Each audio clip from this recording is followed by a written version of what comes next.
This conversation has been so long in the making that when I met you, you were CEO of the LA office. Yes. Yeah. It's been a good year for Erin. Let's just be clear. Quick context. Erin, like myself, like many of you, has experience on both sides of the aisle. She's been the client, she is the agency, and that kind of duality, that seeing it from both sides is so important. So with that, let me ask you a question. I'm actually gonna ask you a bunch of questions. What was the impetus for you? Why did you all want to have this conversation? Yeah, I think we are the disruption company, and I think we saw something that was in need of disruption. I think for many of the reasons that you set up, the client agency dynamic is too often dysfunctional, and it's costing us all a lot of money and joy. And I think TBWA cares a lot about what we do as an industry. We care about our clients' business, we care about our business, we care about the standard of creativity and storytelling and impact, and felt that this was too important for us to continue whispering about it over drinks. Many times we acknowledge things are maybe not as functional as they could be, but rarely are we in a position to go deep with, a community that could actually then go and make a difference and say, why do we do it that way? There is a better way. And if, each person today leaves with one thing that they might adjust, imagine, to your point about the impact of a good brief, the impact that could have on the next couple of years of work and results. So I think for us, it was about addressing an issue that clearly is personal to the agency. For me in particular, quite personal, having been on both sides and having the aha moments of, geez, I was naive when I blanked, or geez, I really didn't get what I needed to get when I was blank. I have found that it has made me a better partner, a better marketer, much more, I think, thoughtful as a client and much more empathetic as an agency person. So it felt like an experience to share. I want to key off the word you just used, which is empathy, right? So, we all know what makes for a good relationship across our lives, right? Open and honest communication, vulnerability, the ability to say, I'm sorry, transparency.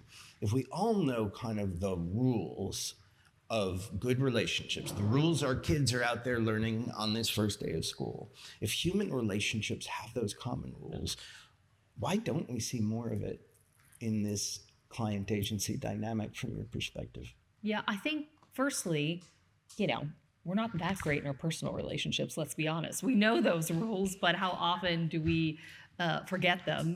My children learn cool tools as well, and the number of times I'm screaming, be a bendy straw, which means be flexible, be adaptable. They're not so bendy. So I think the truth is... I happen to be a glass straw. Oh, you're a glass straw. Crack. You just break. Yes. I think that... So firstly, I actually think we all have work to do, even in our most personal relationships where we have the most at stake and the most expectation to work on it. I think when you frame it in a business context, where there is, let's face it, a power dynamic, in your personal relationships, you're not typically being paid to be there or paying someone to be there, maybe some of us, in direct or indirect ways. So I think that dynamic, and I think the way, we were just talking earlier, we're just not taught about the human side, the EQ side. Whether you are studying marketing or business, you learn a lot about the theory, a lot about the practice. You learn very little about the importance of relationship and humanity and things like transparency and, most importantly, vulnerability.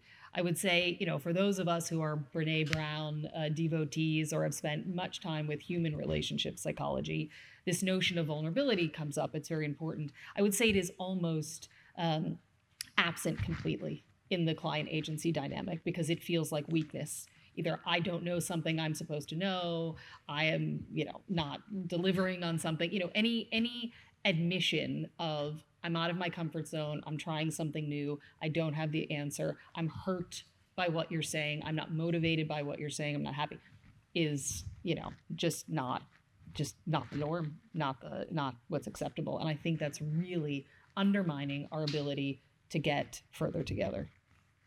having seen it from both sides, and you kind of alluded to this, in an earlier comment, you were naive because you didn't understand X. Having seen it from both sides, how, from your perspective, would you summarize the costs of dysfunction? Yeah. Well, certainly I think there is a real cost to business. I mean, there's a monetary loss there. But setting that aside, I think what we're really losing is truth. I think when you can't be your authentic self, when you can't challenge, when you can't debate, when you can't be challenged, when you can't point something out without fear of, an adverse impact, I think truth goes away. And I think as clients, we need truth because we need the external perspective. We need to be pushed. We need a bit of debate. And as agencies, we need truth. We need to be told when it's not good enough. We need to be told when we don't really understand the heart of the problem. We need to be told when it's time to evolve. And I'm sorry to interrupt, but does that suggest that your clients aren't in fact telling you that? They're just bitching about it over drinks? I do think that can sometimes be the case. Clients are feeling restless, unsatisfied, but also have a sense of awkwardness or, for whatever reason, they are kind of rubbing the edges off of the feedback. And it is easier to walk away than it is to say, look, I'm really not happy with this. Can we work on it? And same thing from the agency side. They may see something that is a barrier to their mutual success and they don't say anything because they're afraid that that will be seen as adversarial or aggressive. So I think we're really sacrificing truth, and therefore I think we are sacrificing any level of innovation because there's really not a ton of psychological safety, and so nobody takes risks. And obviously there are functional relationships where this is not true, but for the most part, even in small micro ways, even within functional relationships, there are moments where I think we are sacrificing that sort of exponential growth, that thing that really is transcendent or transformational, because we are kind of stuck in a paradigm, in a dynamic that isn't serving truth-telling, innovation. And I think you talked about sort of mental well-being in your setup, and it might sound cheesy, but also just the joy of what we're doing. I mean, often the things that we're doing should be some of the more fulfilling aspects of our jobs and our roles. We have a tremendous platform to drive business impact, but also to drive societal transformation, to literally move people and the way they see the world. That is a tremendous opportunity. And sometimes we're all a bit crabby because we're not functioning. From the agency perspective, are agencies operating from a place of fear of losing the business? Yeah, I do think that a very big part of this dysfunction is rooted in fear. And I think it is because on both sides, too often we are relying on the stick rather than the carrot to motivate performance. I certainly felt that client side. I thought, I'm going to be in control of my own destiny. And then I got there and was like rudely awakened that I was just closer to the sun. It was just the pressure. And I think oftentimes the lack of respect for marketing and what marketing is doing within an organization creates a pressure cooker environment that then, can translate to agencies who, yes, have, I think, confidence and conviction and a lot to offer, but ultimately, we are only as good as the client partners that we attract. And so we can lose money if we lose the business, or we can lose reputation, which is money, if we can't create wonderful things together. And so, yes, I think there is an undercurrent of fear and insecurity. And I think as we participate in an economy that is increasingly, daily, and there is sort of this faux certainty that we're all chasing that I think is very elusive, it is getting harder and harder to be human, take risks, operate in the gray, and I think that is exacerbating some of the natural tensions or dysfunctions. Let's talk about money for a second. We are at Forbes. How are changing business models affecting these relationships? Margins are getting squeezed everywhere. How does, and we're going to talk about this a bit more on a panel, but how is that affecting the day-to-day of those human relationships? I think it is creating an environment of scarcity. for many, clients certainly with less resources have to manage their agencies differently, which means less resources. And in that environment, everyone is a little insecure, and kind of the things that we've been talking about, stop being proactive, stop taking risks, stop investing in the things that seem like, even things like travel and spending time face to face, now seems like a luxury, where that is the foundation of human relationship and connection.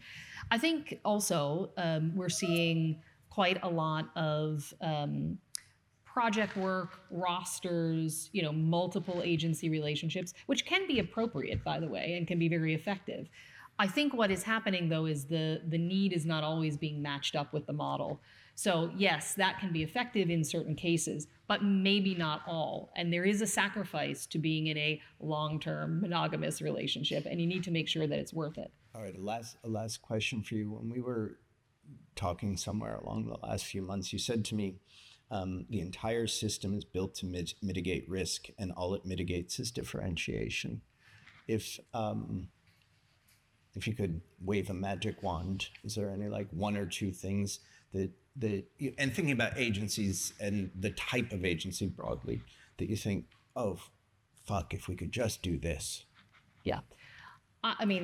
This may be a predictable point of view from a creative agency leader in particular, but I think we went through a period where we became obsessed with data and predictive data. And I think it's critically important. And there are parts of the business, again, particularly that can be optimized and have a performance lens that benefit from it greatly. I think we started applying that same desire for absolute certainty, absolute predictability to parts that just aren't. And rather than using data and testing to inform smart decisions, we started using them to make those decisions. And again, in an environment of scarcity where there's a lot of pressure, the ability to say, well, the data said, or well, we tested it and said, but how many times have we done that and actually the outcomes in market have not been the same? Or, the outcomes were good, but they weren't great. Again, they weren't transformational. What did we leave on the table? Yeah. But yet we don't learn from that. We repeat that same cycle. And I think we've seen a degradation in what we put out sometimes, because we're not taking bigger swings, we're not taking bigger risks, and things are flattening. When we were in Cannes, TBWA did a presentation on the flattening of culture based on algorithm. And, yes, there are benefits to predictability and certainty, but when it's at the expense of all originality, I think at some point we have to say, wait a minute, maybe we are not making the right bet here. And I do think we are mitigating risk, but I also think we are mitigating transformation and differentiation. Yeah. Predictability and certainty have their role. The problem is human beings tend not to be all that predictable or certain. Yeah.